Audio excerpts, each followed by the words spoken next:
Jadi ada cerita nih Bu, sedikit. Gimana dok? Dulu itu saya pernah punya pasien. Ini saya selalu ingat cerita ini. Punya pasien perempuan umurnya 7 tahun, namanya saya lupa. Saya tanya, "Dek, kenapa pengen dioperasi?" Saya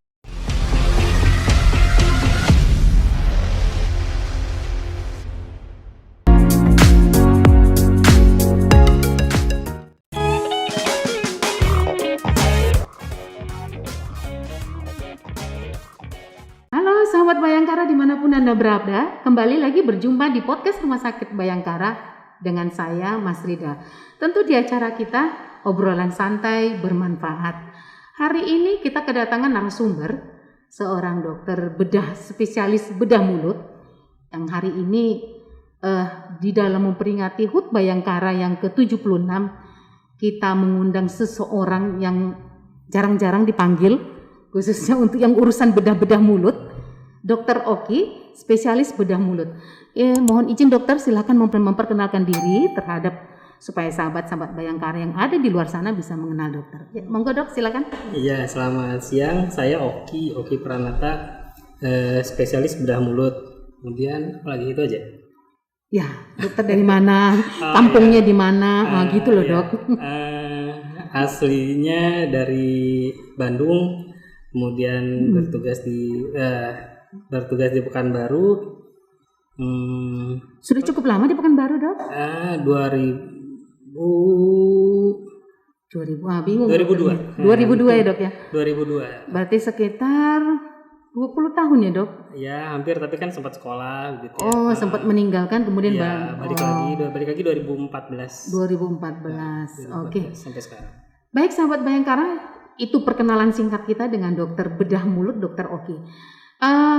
Kita ini pengen berbincang-bincang santai nih dok tentang operasi bibir sumbing ini. Tapi mungkin sebelum kita mau berbincang, saya ingin menerangkan kepada sahabat Bayangkara bahwa pada tanggal 15, 16 sampai tanggal 19 ya dok ya, kita Polda Riau mengadakan bakti kesehatan dalam rangka HUT Bayangkara yang ke-76, yaitu bibir sumbing, yang bekerja sama dengan Rumah Sakit Bayangkara Pekanbaru, Rumah Sakit Ibnu Sina, kemudian ada PAPMI, Persatuan Ahli Bedah Mulut Indonesia, dan juga ada Smile Trend, suatu bentuk LSM ya, organisasi apa ya, LSM kali dok ya, LSM. Ini kita mau berbincang nih tentang operasi labio dan palato. Kalau bahasa Indonesianya nih, bahasa sahabat kita ini banyak orang Indonesia nih dok, nggak ngerti bahasa medis. Jadi kita pakai bahasanya bahasa rakyat nih dok ya. Labio itu bibir yang terbelah. Kemudian ada palato atau langit-langit ya dok ya. Mungkin dokter bisa ceritakan seperti apa tuh yang mengenai labio, yang mengenai palatonya. Monggo dok, silakan dok. Ya, jadi bibir sumbing gitu ya. Bibir sumbing tadi disebut labio. Jadi kalau bahasa medis itu labiosisis celah bibir gitu, palatosisis celah langit. Begitu biasanya terjadi pada orang pada saat, jadi terbentuknya itu biasanya pada umur masa kehamilan.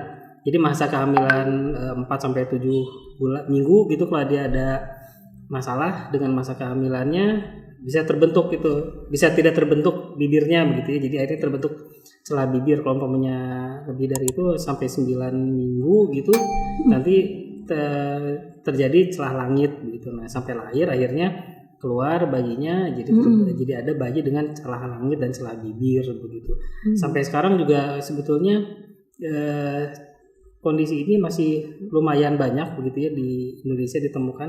Cuma jadi masalah biasanya orang-orang dengan celah langit atau celah bibir ini tidak terekspos. Artinya biasanya orang dengan yang punya anaknya atau kerabatnya punya kelainan seperti ini cenderung disembunyikan. Malu gitu. Kali ya dok ya? Malu, padahal secara intelektual begitu ya, IQ-nya biasanya tidak terhambat. Itu beda lagi gitu ceritanya. Biasanya mereka pintar juga kok begitu, pintar juga, nggak ada masalah juga sebetulnya dengan tingkat kecerdasannya. Tapi jadi masalah adalah kondisi sosial mereka begitu. Apalagi kalau udah masuk SD belum dioperasi, habis dia dibully teman-temannya begitu. Iya begitu. Jadi ada cerita nih Bu, sedikit. Gimana dok? Dulu itu saya pernah punya pasien. Ini saya selalu ingat cerita ini. Punya pasien perempuan umurnya 7 tahun, namanya saya lupa. Saya tanya, "Dek, kenapa pengen dioperasi?" Saya bilang begitu. Dia jawabannya begini, "Saya pengen sekolah." Katanya. Bayangin aja, anak 7 tahun pengen dioperasi, bukan yang lain-lain. Tapi karena pengen sekolah, dia malu, bibirnya sumbing begitu. Sampai sampai nangis waktu itu dengernya. Ih, kasihan banget begitu. Jadi sebenarnya kalau menurut saya ya dok ya, itu bukan karena dia pingin ya, karena gini, ketika dia sekolah, itu kan si anak kan berkomunikasi. Mohon maaf nih, biasanya kan kalau orang yang dengan bibir sumbing ngomongnya kan nggak jelas ya, kadang-kadang mungkin itu juga yang membuat dia malu sama teman-temannya, sehingga kalau dia menyampaikan sesuatu temannya nggak ngerti ini anak bilang apa gitu. Gimana tuh dok? Iya, bisa juga dari situ, tapi memang orang juga sekarang juga masih salah kaprah gitu ya. Sebetulnya yang membuat suaranya sengau itu bukan bibirnya saja, tapi langit-langitnya begitu. Kalau langit-langitnya sumbing belah, udah pasti dia sengau begitu. Jadi kalau ada orang suaranya sengau ya kemungkinan langit-langitnya sih sebetulnya begitu. Nah ini juga sebetulnya jadi masalah karena biasanya orang dengan langit-langit begitu ya dioperasinya terlambat. Artinya terlambat begini, harusnya cepat-cepat dioperasi, dia udah besar baru dioperasi. Kalau sudah besar baru dioperasi, langit-langit suaranya dia tidak berubah. Akan seperti itu aja. Iya, karena dia sudah termemori kan, dia sudah terbiasa cara seperti itu, ngomong seperti itu ya, sama seperti saya lah.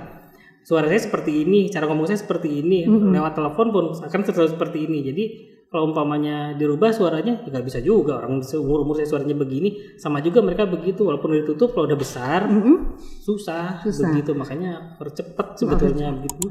Jadi ini saya ini pengen tahu nih dok, dari sekian kasus nih, dari sekian kasus yang dokter tangani ya dok ya, kan ada nih dua, ada bibir dan ada langit-langit. Kebanyakan itu apakah memang bibir plus langit-langit atau memang bibir tersendiri, langit-langit tersendiri? Dari kasusnya beberapa banyak kasus yang lebih mendominan lah. Bibir dan langit. Dua-duanya ya. Bibir dan langit, dua-duanya.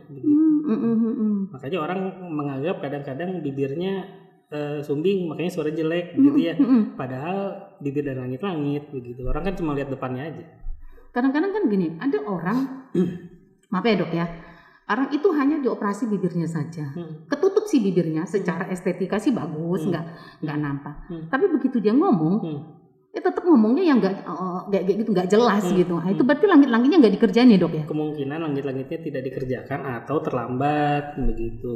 Udah dioperasi tapi udah besar dioperasinya ya suaranya tidak banyak berubah. Seandainya nih rekomendasi dokter deh, saran kepada sahabat-sahabat Bayangkara yang ada di luar sana yang mempunyai anak, yang memiliki celah bibir, celah langit, sarannya, rekomendasinya itu umur berapa lo operasi? Jadi kalau umpamanya bibir itu 3 bulan lah paling cepat gitu ya. Umur 3 bulan. 10 minggu 3 bulan begitu. Kalau untuk bayi untuk langit-langit 1,5 tahun lah begitu. Paling lama itu dok? Paling cepat. Paling cepat. Saya pikir paling lama. Jadi begitu lahir udah operasi aja gitu. Saya pikir udah nih anak baru lahir kan udah tahu nih kalau misalnya baru lahir kan terus nampak itu langit-langit kalau memang ada celah langitnya dok ya. Kenapa nggak langsung dioperasi aja gitu kan? Jadi kalau umpamanya bibir gitu ya, kita ada namanya tuh rule of 10. Jadi kalau untuk operasi itu harus 10 minggu. Ada peraturan, ada syarat-syaratnya dok ya. Iya benar-benar. 10 gitu ya. Beratnya minimal 10 pon yang kayak gitu-gitulah. Itu harus ini juga. Ada standarnya dok ya. Harus terpenuhi. Nah, kalau umpamanya untuk ini kalau langit-langit pertimbangannya kenapa 1 tahun 6 bulan begitu ya, dia belum bisa ngomong tapi udah bagus gitu loh, jaringannya udah lengkap lah gitu ya, udah bagus lah begitu maksudnya, udah lebar segala macam untuk operasi udah bisa dilakukan operasi. Kalau punya terlalu kecil kemungkinan gagalnya juga ada begitu ya, karena kecil kan. Bahasa gampangnya sih bahannya kurang cukup lah begitu. Bahannya masih belum cukup. Bahannya belum. Bahasa gampangnya sih begitu. Kalau umpamanya udah agak besar, udah kelebihan sih itu tadi. Kalau udah terlalu besar, dia pola bicaranya kan udah terbentuk. Apalagi udah mulai sekolah gitu kan, dia udah biasa bicara gitu. Kalau 1 tahun 6 bulan kan dia belum sudah belajar bicara, tapi kan belum pinter, Ya, masih bisa diajarin. masih bilang mama juga belum papa, jelas. kayak gitu kan masih belum jelas masih kan. baru mau kan ngomong Bener, papa mamanya juga kan. Iya, jadi masih bisa diajarin gitu maksudnya. Dari begitu banyak kasus nih yang dokter tangani ya, yang dokter lakukan tindakan operasi, itu rata-rata umur berapa yang memberanikan diri untuk operasi itu, dok? Orang tuanya berani membawa lah ya? Oh, biasanya sih kalau yang ngerti sih ya di atas rata-rata 3 bulan sih biasanya malah pengen langsung dioperasi sih. Tahu lahir anaknya begitu gitu ya, pengen langsung dioperasi juga banyak sebetulnya kalau untuk sekarang. Tapi ya itu tadi kan ada peraturan juga ya yang harus dipenuhi. Berarti secara menyeluruh boleh kita bilang berarti masyarakat Indonesia ini sudah terbuka ya, sudah mengerti bahwa semakin lebih cepat lebih bagus ya, dok ya sudah untuk mulai, operasinya. Betul, sudah mulai mengerti, tapi itu tadi sebetulnya hambatan itu mana biasanya kondisi sosial ini begini Bu. Kalau umpamanya mau operasi kan kita harus persetujuan keluarga segala macam. Nah, seringkali pengalaman saya selama ini yang jadi masalah itu bukan ibu bapaknya, tapi keluarga terdekatnya. Pamannya, kakeknya, neneknya, begitu yang justru menghambat. Itu malah kadang-kadang ada temennya yang menghambat begitu. Nggak usah dioperasi lah gitu. Berapa kali begitu kemarin berapa kali jadi pokoknya mau operasi nggak jadi dok, kenapa? Neneknya nggak setuju, kasihan katanya, pamannya nggak setuju, toh kami sudah bisa menerima katanya begitu. Banyak yang ngerasa alasan seperti itu, padahal oke, keluarga bisa nerima, tapi secara psikologi anaknya ya, dok, anaknya kan belum bisa nerima. Ya? Apa teman-temannya bisa nerima dengan kondisi seperti itu? Umpamanya teman-temannya ngebully, bener. Emang iya, kakek neneknya bakal ada di situ ya, ada dok ya. Juga, iya. Yang ngadepin anaknya, yang ngadepin kan anaknya, orang tuanya, ya kan?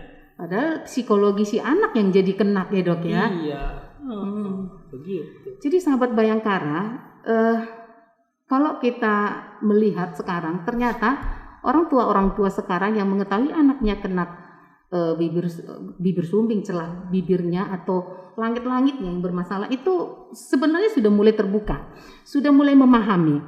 Cuma ya itu tadi, keputusan itu sebenarnya adanya di tangan keluarga, di tangan orang tua ya, dok ya, kalau anaknya ya. Sebetulnya. Seharusnya dia harus berani mengambil suatu keputusan, anak saya harus saya operasi untuk sehat gitu ya. Iya, betul. Iya, benar. Jadi kalau misalnya tidak dioperasi nih, ada alternatif lain nggak, dok, kira-kira, dok? Kalau bibir jelas nggak ada. Nggak ada, dok ya? Nggak ada, masa pakai bibir tambah kan nggak mungkin. Kalau langit-langit nanti bisa kita pakai menggunakan semacam gigi palsu. Artinya gini, orang gigi palsu kan ada langit-langitnya. Oh, ada itunya ya, tempat cantolannya itu. Penutupnya itu. Iya, benar-benar. Langit-langitnya. Bisa pakai itu sih sebetulnya untuk nutup aja. Artinya nanti kalau makan nggak masuk ke langit-langit gitu.